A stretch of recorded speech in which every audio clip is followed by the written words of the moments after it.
బజాజ్ ఈఎంఐలో ఎలా తీసుకోవచ్చా అని అడుగుతున్నారు, కాబట్టి మీకు అర్థమయ్యేలా చెప్తాను, కాబట్టి వీడియో స్కిప్ చేయకండి. ఫస్ట్ ఆఫ్ ఆల్ మీరు మినిమం పర్చేజ్ 5000 ఉండాలి, 5000 పైన ఉండాలి. అలాగే మినిమం పర్చేజ్ బిల్ 5000 తర్వాత మీ కార్డ్ యాక్టివేషన్లో ఉండాలి, బ్లాక్ అయ్యి ఉండకూడదు. అలాగే చెక్ బౌన్సెస్ ఏమి ఇంతకుముందు లేకుండా ఉంటే కార్డ్ యాక్టివేషన్లో ఉండి లిమిట్ ఉంటే మీకు బజాజ్ ఈఎంఐ ద్వారా మీరు ఇక్కడ ఏమైనా సరే కొనుక్కోవచ్చు.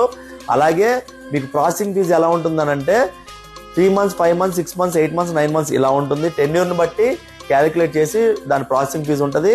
దాని మీద జిఎస్టీ ఉంటుంది, కానీ మొత్తం టోటల్ వాల్యూ మీద జిఎస్టీ ఉండదు. కాబట్టి మీకు ప్రాసెసింగ్ ఫీజు ఒకటే ఉంటుంది.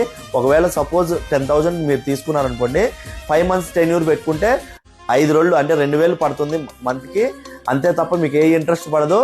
కాబట్టి మినిమం పర్చేజ్ బిల్ 5000 అయితే కంపల్సరీ చేయాలి. ఈ రోజు మీ దగ్గరికి మంచి ప్రోడక్ట్ తీసుకొచ్చాను, గురు సింథటిక్ బాల్స్. ఇవి చూడండి, ఒకసారి చెక్ చేయండి.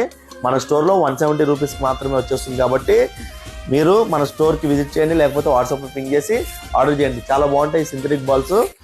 కావాల్సిన వాళ్ళు ఎవరైనా సరే స్టోర్కి విజిట్ చేయండి, లేకపోతే వాట్సాప్లో పింగ్ చేసి ఆర్డర్ చేయండి.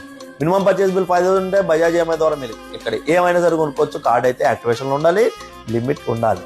Karan Goud, pro sports, LB Nagar, LPT market second floor. Thank you.